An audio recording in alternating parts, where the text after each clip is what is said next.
আল্লাহ রাব্বুল আলামিন দুনিয়ার জমিনে আমাদেরকে প্রেরণ করেছেন, বিশেষ করে আমাদের এই উম্মতি মুহাম্মাদীকে পাঠিয়েছেন শ্রেষ্ঠ জাতি হিসেবে। আর তাদেরকে তিনটা দায়িত্ব দিয়েছেন, প্রধান তিনটা দায়িত্ব: সৎ কাজের আদেশ, অসৎ কাজে বাধা, আর আল্লাহর উপর পূর্ণ বিশ্বাস স্থাপন। এই কাজ সে নিজে করবে এবং অপরকে করতে উৎসাহিত করবে। এই দাওয়াত মানে হচ্ছে মানুষকে আহ্বান করা। যিনি আহ্বান করেন তাকে বলা হয় দাঈ। যিনি আল্লাহ তাআলার দিকে মানুষকে আহ্বান করেন তাকে বলা হয় দাঈ ইলাল্লাহ। ইন্নাদ দাওয়াতি হুয়া লিখাইরিদ দুনিয়া ওয়া নাজাতিল আখিরাহ। দাওয়াতুন নাস ইলা তরিকিল্লাহি ওয়া রাসূলিহি। আল্লাহ এবং তার রাসূলের পথে দুনিয়া এবং আখিরাতের মুক্তির জন্য মানুষকে আহ্বান করা, এর নামই হচ্ছে দাওয়া। প্রিয় উপস্থিতি, শুরুতে কালামে হাকিমের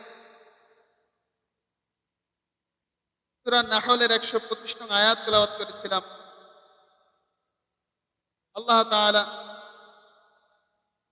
কিভাবে মানুষকে আহ্বান করতে হবে আল্লাহ তাআলার দিকে, সেই কৌশল আল্লাহ তাআলা শিখিয়ে দিয়েছেন। যেমন তেমন ভাবে বললেই তো আপনার কথা কেউ রাখবে না, হিতে বিপরীত হতে পারে। এই কারণে আল্লাহ তাআলা কিছু কৌশল একজন দায়ীর জন্য বর্ণনা করে দিয়েছেন। একজন দায়ীর যে কৌশল আল্লাহ তাআলা বললেন, উদউ ইলা সাবিলি রাব্বিক, যে আপনি আহ্বান করুন। যদিও এখানে আল্লাহ রাসূলকে ঘোষণা দেওয়া হয়েছে, কিন্তু এই দাওয়াতি কাজ আল্লাহ রাসূলের উম্মত, আল্লাহ রাসূল এখন দুনিয়ার জমিনে নাই।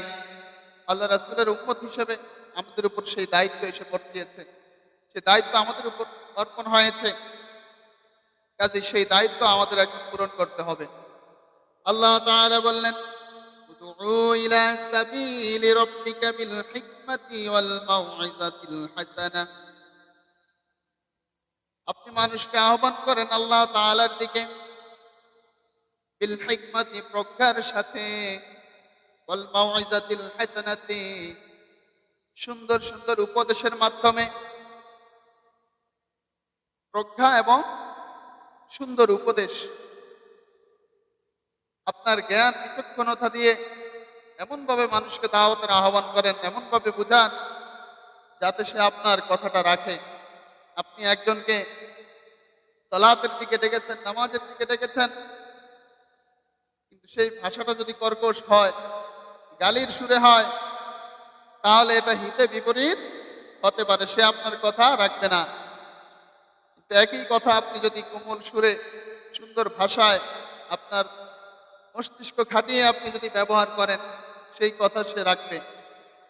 আল্লাহ তাআলা বললেন, উদউ ইলা সাবিলি রাব্বিক, আপনি মানুষকে আহ্বান করেন প্রজ্ঞার সাথে, হিকমতের সাথে। 3টা বছর আল্লাহ রাসূল সাল্লাল্লাহু আলাইহি সাল্লাম গোপনে ইসলামের দাওয়াত মানুষের কাছে পৌঁছেছেন। ইসলামের দিকে মানুষকে ডেকেছেন, আল্লাহ তাআলার দিকে ডেকেছেন 3 বছর। কয় বছর?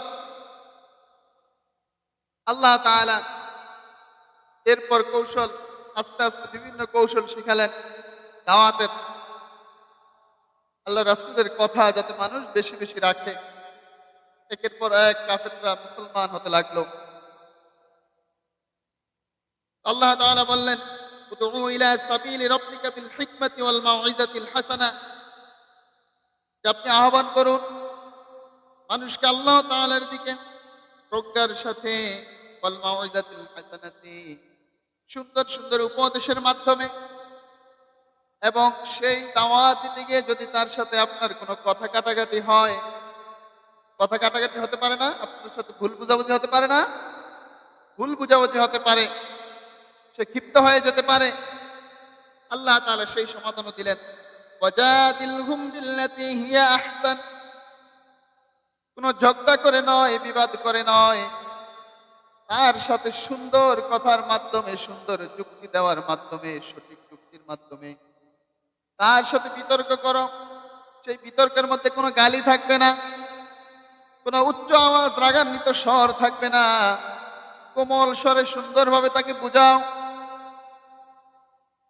যে বিতর্ক, যে বিবাদ তৈরি হয়েছে সেটার মধ্যে কোনো রাগান্বিত হওয়া যাবে না। ইন্না রাব্বাকা হুয়া আ'লামু বিমান দাল্লা আন সাবিলিহি ওয়া হুয়া আ'লামু বিল মুহতাদিন।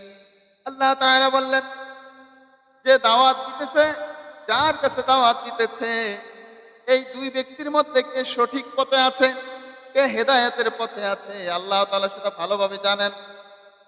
আল্লাহ তাআলা ভালোভাবে জানেন কে সঠিক পথে আছে আর কে ভুল পথে আছে।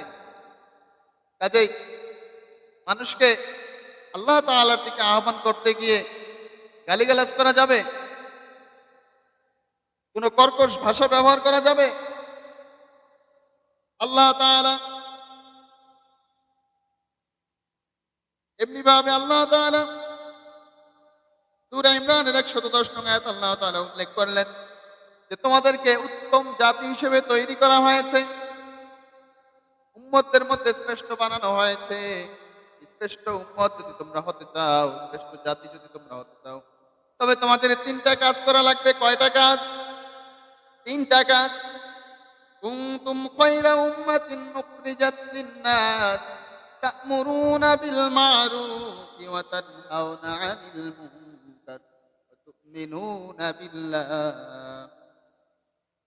যদি তোমরা উত্তম জাতি হতে চাও, তবে তোমরা মানুষকে সৎ কাজের আহ্বান করো, ওয়া তানহাউনা 'আনিল মুনকার, মন্দ কাজে বাধা দাও, ওয়া তু'মিনুনা বিল্লাহ, আল্লাহর উপর পূর্ণ বিশ্বাস রাখো। এমনি ভাবে আল্লাহ রাব্বুল আলামিন ইজ্জতুল জালাল আল্লাহ রাসূল সাল্লাল্লাহু আলাইহি ওয়াসাল্লামকে নিয়ে ঘোষণা দিলেন সূরা ফাতিরের মধ্যে, ইন্না আরসালনাকা বিল হাক্কি বাশীরাও ওয়া নাযীরা ওয়া ইম মিন উম্মাতিন ইল্লা খালা ফীহা নাযীরা। প্রত্যেক নবী রাসূলের সময় আল্লাহ তাআলা প্রত্যেকটা জাতির জন্য কোনো না কোনো সতর্ককারী পাঠিয়েছেন। আল্লাহ তাআলা বলেন, নিশ্চয় আমি রাসূল পাঠিয়েছি তোমাদের জন্য বিল হাক্কি, সত্য সহকারে, বাশীরান, সুসংবাদ দানকারী হিসেবে, ও নাযীরান, এবং সতর্ককারী হিসেবে। তিনি তোমাদেরকে জান্নাতের সুসংবাদ দিবে, জাহান্নাম সম্পর্কে সতর্ক করবে। ওয়া ইম মিন উম্মাতিন ইল্লা খালা ফীহা নাযীরা, আর আমি প্রত্যেকটা জাতির জন্য এমন সতর্ককারী পাঠিয়েছি। যত নবীর উম্মত আছে প্রত্যেকের কাছেই আল্লাহ তাআলা সতর্ককারী পাঠিয়েছেন, সতর্ক করেছেন। কাজেই এই দাওয়াতি কাজ সুন্দরভাবে করতে হবে। আল্লাহ রাসূলের হাদিসের ভাষা অনুযায়ী আল্লাহ রাসূল ঘোষণা দিয়েছেন, আন আবি সাঈদ আল-খুদরি রাদিয়াল্লাহু তাআলা আনহু, হযরত আবি সাঈদ খুদরি রাদিয়াল্লাহু তাআলা আনহু থেকে বর্ণিত, عن رسول الله صلى الله عليه وسلم قال من رأى منكم منكرا فليغيره بيده فإن لم يستطع فبلسانه فإن لم يستطع فبقلبه وذلك ضعف الإيمان। দাওয়াত কাজ করতে গেলে মানুষের বাধা আসে। মানুষকে আপনি ভালো কাজের আহ্বান যখন করেন তখন ততটা বাধা আসে না, কিন্তু যখন মন্দ কাজে বাধা দেন তখন এই বাধাটা বেশি আসে। এই সময় আপনার ঈমান কতটা মজবুত রয়েছে সেটা দেখার বিষয়। আল্লাহ রাসূল ঘোষণা দিয়েছেন, যখন তোমাদের মধ্য থেকে কেউ কেউ যদি দেখে যে কোনো একটা লোক মন্দ কাজে নিয়োজিত আছে, খারাপ কাজে সে নিমজ্জিত, তখন সে তাকে হাত দ্বারা বাধা দিবে। কি দ্বারা? হাত দ্বারা বাধা দিবে, যাতে সে কাজটা না করে। এখন এমন একজন মন্দ কাজ করতেছে যে আপনার লিডার, আপনি যার আনুগত্য করেন, যার কথায় আপনি উঠবোস করেন এমন একজন মন্দ কাজে মন্দ কাজে আপনি তাকে বাধা দিবেন, কিভাবে দিবেন? এই ক্ষেত্রে আপনার হাতের শক্তি নাই।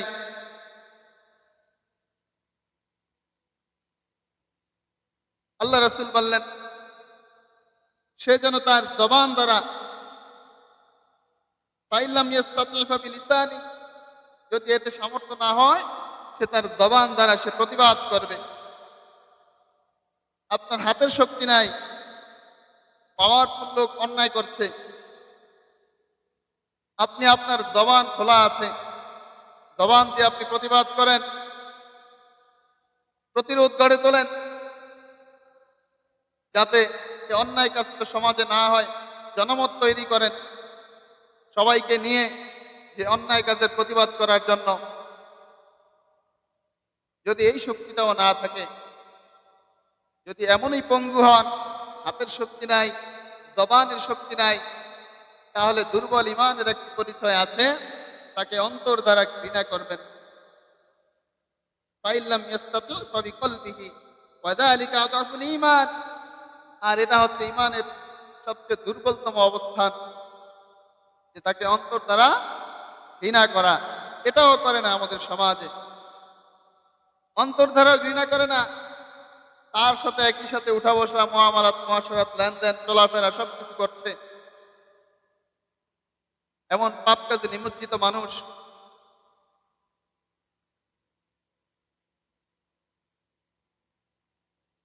এখন আপনার এই দাওয়াতের যে কাজ আপনি করছেন, এটা কেন মানুষ মানছে না? এর না মানার কারণ হচ্ছে যে একজন দায়ীর যেই বৈশিষ্ট্য, একজন দায়ীর যেই গুণাবলী, সেই গুণাবলী আপনার মধ্যে নাই। একজন দায়ীর গুণাবলী কি কি? প্রথমত, সে যা আরেকজনকে বলবে সে নিজে আমল করবে, সেটা সে নিজের বাস্তব জীবনে আমল করবে, তার পরিবারে সেটা পালন করার সে চেষ্টা করবে। তাহলে সে যদি অন্য কোথাও কাউকে আহ্বান করে, তার কথা মানুষ শুনবে।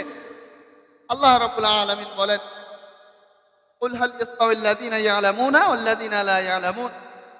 হে ঈমানদারেরা, ইয়া আইয়ুহাল্লাযীনা আমানু, হে ঈমানদারেরা, তোমরা এমন কথা কেন বলো যেটা তোমরা নিজেরা করো না? যে আমলের কথা তোমরা নিজেরাই করো না, অপরজনকে কেন বলো? অথবা যে অন্যায় কাজ তুমি নিজে করো, আবার অপরকে সেটা বাধা দাও, তো সে তোমার কথাটা কেন রাখবে? আগে নিজে সংশোধন হতে হবে। আমাদের এখানে যত মানুষ আছে, প্রত্যেকে যদি প্রত্যেকের জায়গা থেকে নিজ নিজ পরিবারের সদস্যদেরকে সংশোধন করে দেয়, ইসলাহ করে দেয়, তাহলে পুরো সমাজ সংশোধন হয়ে যায়। প্রিয় উপস্থিতি, একজন দায়ী অন্যতম একটি বৈশিষ্ট্য হচ্ছে সে একনিষ্ঠভাবে আল্লাহ তাআলার ইবাদত করবে, মুখলেস বান্দা হবে, তাহলে তার কথা মানুষ রাখবে। আল্লাহ তাআলা সূরা জুমারের মধ্যে ঘোষণা করলেন, কুল ইন্নী উমিরতু আন আ'বুদাল্লাহা মুখলিসান লাহু-দ্দীন। নিশ্চয় আমি প্রেরিত হয়েছি আল্লাহ তাআলার একনিষ্ঠভাবে ইবাদত করার জন্য। তাহলে আল্লাহ রাসূল দাওয়াতি কাজ করেছেন, আর তিনি প্রেরিত হয়েছেন একনিষ্ঠভাবে আল্লাহ তাআলার ইবাদত করার জন্য। এই কথা শুধু আল্লাহ রাসূলের জন্য নয়, আল্লাহ রাসূলের যে উম্মতরা রয়েছে তাদের জন্য এই কথা প্রযোজ্য। দাঈ ইলাল্লাহর ২ নং বৈশিষ্ট্য, শেষ নবীর দাওয়াতকে নিজের কর্তব্য মনে করা। নবী ইসলামকে প্রতিষ্ঠিত রেখে গেছেন পুরো জাহিলি সমাজে, এমন একটা বর্বর সমাজে তিনি ইসলামকে প্রতিষ্ঠা করেছেন। সেই প্রতিষ্ঠিত ইসলাম দিনকে দিন ধ্বংসের দিকে যাচ্ছে। নবীর সেই দাওয়াতি কাজ যদি আজকে আমরা কর্তব্য মনে করে না করি, তাহলে আমরা নবীর এই রেখে যাওয়া এই কাজকে আমরা পালন করলাম না। আল্লাহ তাআলা সূরা ইউসুফের 108 নং আয়াত আল্লাহ তাআলা ঘোষণা করলেন, قل هذه سبيلي أدعو إلى الله على بصيرة أنا ومن اتبعني وسبحان الله وما أنا من المشركين। যে আমার কাজ, আমার পথ হচ্ছে আল্লাহ তাআলার দিকে মানুষকে আহ্বান করা, এটাই আমার পথ। হাদিহি সাবিলি, এটাই হচ্ছে আমার পথ, যেই পথে আমি মানুষকে আল্লাহ তাআলার দিকে আহ্বান করব। আলা বাসীরাতিন আনা ওয়া মান ইত্তাবা'আনি, এটা চাক্ষুষ ভাবে, এবং এটাই এই পথ আমি নিজে অনুসরণ করব। আল্লাহ তাআলার এই পথ মানুষকে অনুসরণ করতে বলবো। ওয়া সুবহানাল্লাহি ওয়া মা আনা মিনাল মুশরিকিন, আর আল্লাহ তাআলা পবিত্র, আমি মুশরিকদের অন্তর্ভুক্ত নই। আল্লাহ রাসূল এই দাওয়াতি কাজ যেভাবে করে গিয়েছেন, প্রিয় উপস্থিতি, দাওয়াতি কাজের আরেকটি বৈশিষ্ট্য হচ্ছে দাওয়াতি কাজে অবিচল থাকতে হবে। দাওয়াতি কাজ করতে গেলে, মানুষকে ভালো কাজের কথা বলতে গেলে, মন্দ কাজে বাধা দিতে গেলে মায়ের আসতে পারে কি পারে না, আঘাত আসতে পারে কি পারে না, গালি আসতে পারে কি পারে না। আল্লাহ রাসূল সাল্লাল্লাহু আলাইহি ওয়াসাল্লাম এমন গালি খেয়েছেন, আঘাত খেয়েছেন, দান মুবারক শহীদ হয়েছে, তীরের আঘাত খেয়েছেন, রক্ত ঝরিয়েছেন, শত কষ্ট যন্ত্রণা সহ্য করেছেন, তারপরেও দাওয়াতের কাজ ছেড়ে দেন নাই।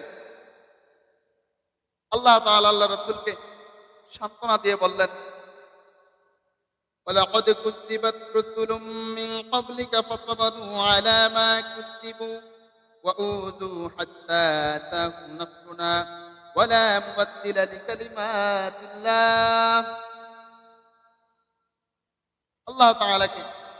আল্লাহ তাআলা রাসূলকে সান্ত্বনা দিয়ে বললেন যে আপনার পূর্বে যত নবী রাসূল এসেছে তারাও আপনার মতো এমন আঘাত খেয়েছে, দাওয়াতি কাজ করতে গিয়ে যন্ত্রণা সহ্য করেছে, কিন্তু তারা ধৈর্য ধারণ করেছে যতক্ষণ না আল্লাহ তাআলার সাহায্য তাদের কাছে আসছে। তো আপনিও তাদের মতো ধৈর্য ধারণ করুন। যে উপস্থিতি, আল্লাহ তাআলার বিধানের কোনো পরিবর্তন কখনোই হবে না, মানুষ সেটা মানুক আর না মানুক। আল্লাহ রাসূল দীর্ঘদিন যাবৎ ইসলামের দাওয়াত মানুষের ধারে ধারে গিয়ে দিয়েছেন। যাদেরকে আল্লাহ তাআলা রহমত দিয়েছেন, দয়া করেছেন, তারা হেদায়েতের পথে এসেছে। আর যারা আবু জাহেলের মতো, উতবার মতো, এমনিভাবে আবু লাহাবের মতো, তারা কিন্তু গ্রহণ করে নাই। তারা উপর্যুপরি আল্লাহ রাসূলের উপর তাদের আঘাত, তাদের অত্যাচারে স্টিম রোলার তারা চালিয়েছিল। নবী সেজদারত ছিলেন, আপন চাচা হয়ে নির্দেশ দিয়েছে পচা উটের নাড়ি বুড়ি নবীর মাথার উপরে ঢেলে দেওয়ার জন্য।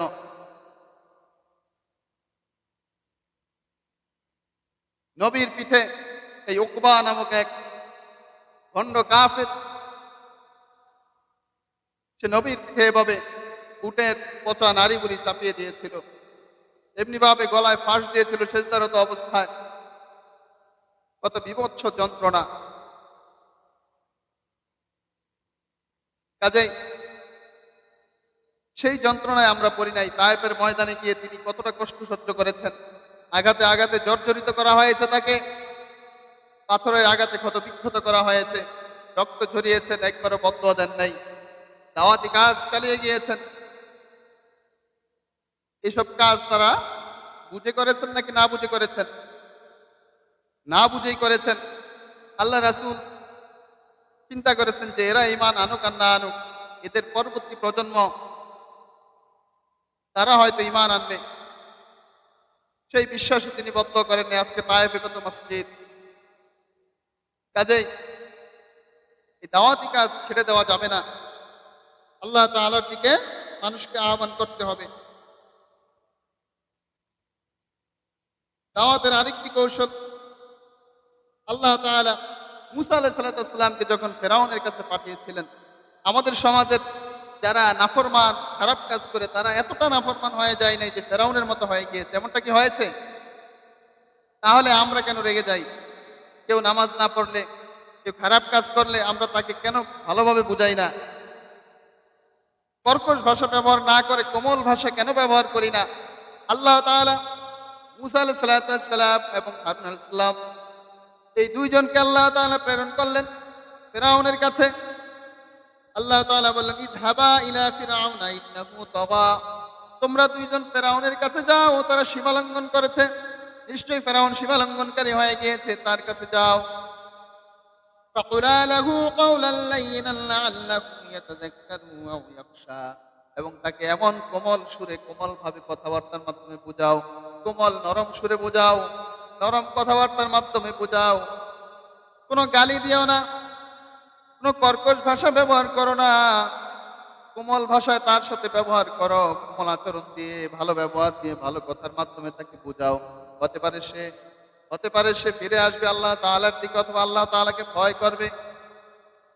সে আল্লাহর দিকে ফিরে আসে নাই, কিন্তু আল্লাহর ভয় তার মধ্যে কিন্তু ছিল। দিবালোকে সে নাফরমানি করতো, আবার রাতের বেলা আল্লাহ তাআলার কাছে ক্ষমা চাইতো, কিন্তু আল্লাহ তাআলা তার এই ক্ষমা কবুল করেন নাই। প্রিয় উপস্থিতি, তাহলে দাওয়াতি কাজ আগে দায়ীর নিজের আগে ঠিক হতে হবে, তার ভাষা মাধুর্য হতে হবে, সুন্দর ভাষায় আহ্বান করতে হবে, কোনো গালিগালাজ করা যাবে না। নিজের বাস্তবিক জীবনে সে নিজে আমলদারি হবে, এবং মানুষকে আহ্বান করার আগে সে নিজে নিজের পরিবারে সেটা বাস্তবায়ন করবে, তাহলে মানুষ তার কথা রাখবে। আমাদের এখানে যত মানুষ রয়েছে, আমরা সবাই যদি প্রতিজ্ঞাবদ্ধ হই, প্রতিশ্রুতিবদ্ধ হই যে আমরা আমাদের নিজ নিজ পরিবারকে সংশোধন করবো, আজকে বাসায় গিয়েই আমার পরিবারে যে কজন সদস্য আছে তাদেরকে আমি, যাদের উপর নামাজ ফরজ, আমি তাদেরকে নামাজ বাধ্য করব। এমনিভাবে অন্যান্য যত আমল রয়েছে সে আমলগুলো করতে আমি তাদেরকে উৎসাহিত করব। এমনিভাবে যদি আমরা প্রত্যেকের পরিবারকে সংশোধন করি, তাহলে আরেকজনের উপর আপনার এত কষ্ট করে আরেকজনের গায়ের উপর গিয়ে আপনার মাতব্বরি করতে হবে না। নিজের সংশোধন হয়ে গেলে, প্রত্যেকে যদি সংশোধন হয়ে যায় যার যার জায়গা থেকে, তাহলে আর কাউকে এমন বিতর্কের বা বিবাদের মধ্যে পড়তে হবে না। কাজেই নিজে আগে সংশোধন হই, এরপর আমার পরিবেশ, আমার পরিবার, আমার প্রতিবেশী যারা রয়েছে তাদেরকে আমরা বুঝাই। মসজিদে আজান হয়, আমরা মসজিদে আসি না। আল্লাহ রাব্বুল আলামিন ইজ্জতুল জালাল এর হিসাব করায় গন্ডায় নেবেন। আজকে দুনিয়ার জমিনে আপনাকে সামান্য কিছুদিন হায়াত দিয়েছেন, সেই সুবাদে আপনি যা ইচ্ছা তা করতে পারেন না। প্রিয় উপস্থিতি, এই দায়ীর এত এত ফজিলত, দায়ী ইলাল্লাহ, যিনি আল্লাহ তাআলার দিকে মানুষকে আহ্বান করেন, তার ফজিলত এত অসংখ্য। আল্লাহ তাআলা তার কথাকে শ্রেষ্ঠ কথা বলেছেন। দুনিয়ার মধ্যে যত মানুষ রয়েছে, প্রত্যেক মানুষের মধ্যে উত্তম কথা, উত্তম আচরণ একজন দায়ী ইলাল্লাহর আল্লাহ তাআলা ঘোষণা দিয়েছেন। আল্লাহ তাআলা বললেন, ومن أحسن قولا ممن دعا إلى الله وعمل صالحا وقال إنني من المسلمين। আর তার কথার চাইতে কার কথা অধিক উত্তম হতে পারে, যে মানুষকে আল্লাহ তাআলার দিকে আহ্বান করে, নিজে আমলে সালেহ করে, এবং নিজে মানুষকে আহ্বান করে আল্লাহ তাআলার দিকে, এবং নিজেকে মুসলমান হিসেবে পরিচয় দেয় যে আমি আত্মসমর্পণকারীদের অন্তর্ভুক্ত, তার কথার চাইতে কার কথা অধিক উত্তম হতে পারে? তাহলে যারা আল্লাহর পথে নিজে চলে, মানুষকে আল্লাহ তাআলার পথে ডাকে, কোনো লোভ লালসায় পড়ে না, দুনিয়ার কোনো চাকচিক্যের মোহে পড়ে না, তাদের কথার চাইতে উত্তম আর কাদের কথা হতে পারে? যারা আল্লাহর পথে চলে, আল্লাহর কথা বলে, আল্লাহকে ভালোবেসে সপেছে জীবন, তাদের কিসের ভয়, কে করে পরাজয়? তাদের কিসের ভয়, কে করে পরাজয়? শহীদ তামান্নাতে নাচে তার মন, হাসনাহেনার গ্রানে ভুলে না হৃদয় তার, কালিমার মেশক মাখা হৃদয়ে রয়েছে যা, সব পিছু টান ভুলে জিহাদের পথে চলে, সে তো তার ঈমান বলে। যারা আল্লাহর পথে চলে, আল্লাহর কথা বলে, আল্লাহকে ভালোবেসে সপেছে জীবন। লালসার কাছে কভু হয়নি কো পরাজয়, জীবন বিলিয়ে সে তো জান্নাত করে ক্রয়। মৃত্যুর মুখোমুখি দাঁড়িয়েও যারা সুখী, এসো আজ তাদের দলে। যারা আল্লাহর পথে চলে, আল্লাহর কথা বলে, আল্লাহকে ভালোবেসে সপেছে জীবন, তাদের পথে অংশগ্রহণ করতে হবে। যারা এই দাঈল আল্লাহ, দাঈল আল্লাহর কাজ নিজে করে, তাদেরকে আপনি নিজে সহযোগিতা করবেন, তাদের কাজে সহযোগিতা করবেন, নিজে অংশগ্রহণ করে যেমনি ভাবে পারেন। কারণ আল্লাহ রাসূলের এই রেখে যাওয়া কাজ, এটা আমাদের প্রত্যেকের উপর এটা কর্তব্য যে নিজে আমল করবেন, আবার আপনার প্রতিবেশী, আপনার ভাই বন্ধু যারা রয়েছে তাদেরকেও আমলে উদ্বুদ্ধ করবেন। আপনি একা জান্নাতে চলে যাবেন আর আপনার ভাই জাহান্নামে যাবে, আপনি খুশিতে ভাগ হয়ে আছেন, যারা আমি একলাই জান্নাতে যাব, এমনটা হতে পারে না। কোনো জাহাজের উপরতলায় যদি ড্রাইভার যত ভালোভাবেই তার সে জাহাজ পরিচালনা করুক না কেন, চালাক না কেন, নিচতলার যাত্রী যদি সেই জাহাজ ফুটো করে দেয়, তাহলে ওই নিচতলার যাত্রী কি একাই ডুববে নাকি ড্রাইভার সহই ডুববে? তাহলে ওই যে একা জান্নাতে যাওয়ার চিন্তা করছেন যে আমি একা জান্নাতে চলে যাব, আমার ভাই প্রতিবেশী সে যেমন তা করুক, আমার দেখার কোনো বিষয় নাই, তার উপর আমার কোনো দায়িত্ব নাই, আমার পরিবারে তারা যেমন তা করুক, আমার কোনো দায়িত্ব নাই, এই চিন্তা ভুল। আনফুসাকুম ওয়া আহলিকুম নার, যে নিজে আগে বাঁচবেন, বাঁচার সাথে সাথে আপনার পরিবার আহালদেরকে আপনাকে বাঁচাতে হবে জাহান্নামের আগুন থেকে। প্রিয় উপস্থিতি, আসুন আমরা আল্লাহ তাআলার এই দাঈল আল্লাহর এই কাজ আল্লাহ রাসূলের মতো আমরা আঞ্জাম দেই। আল্লাহ রাসূলের প্রতিষ্ঠিত সেই ইসলাম আজ দিনকে দিন ধ্বংস হয়ে যাচ্ছে, আর মুসলমানরা মার খাচ্ছে। আমাদের উপর যত আযাব গজব আসছে, তার মূল কারণই হচ্ছে আমরা ইসলামের পথ থেকে সরে যাচ্ছি, বিচ্যুত হয়ে যাচ্ছি। মসজিদে আজ নামাজ প্রতিষ্ঠিত না, মসজিদ ঠিকই প্রতিষ্ঠিত হচ্ছে, চাকচিক্যময় হচ্ছে, সুন্দর হচ্ছে, এটা কিয়ামতের আলামত। কিন্তু মসজিদে মুসল্লি হচ্ছে না, মুসল্লি একেবারে শূন্য। কাজেই মসজিদের যে হক, সে হক অনুযায়ী আমাদের মসজিদে 5 ওয়াক্ত সালাত আমাদের জামাতে আদায় করতে হবে। আজকে যেভাবে আমরা এসেছি 5 ওয়াক্ত সালাতে আমরা এভাবে আসবো তো ইনশাআল্লাহ। আল্লাহ তাআলা আমাদের এই ইনশাআল্লাহকে আল্লাহ তাআলা কবুল করুক। অন্তরের মধ্যে আল্লাহ তাআলার ভয় ঢুকিয়ে দেখ, মৃত্যুর ভয় ঢুকিয়ে দেখ আল্লাহ তাআলা। কারণ কার কখন ডাক চলে আসে আমরা কেউ জানি না। আল্লাহ রাব্বুল আলামিন ইজ্জতুল জালাল আমাদেরকে আল্লাহ রাসূলের এই রেখে যাওয়া দাওয়াতি কাজ সঠিকভাবে আঞ্জাম দেওয়ার, নিজে মানার, পরিবারে মানার তৌফিক ও মন মানসিকতা আল্লাহ তাআলা আমাদেরকে দান করুক।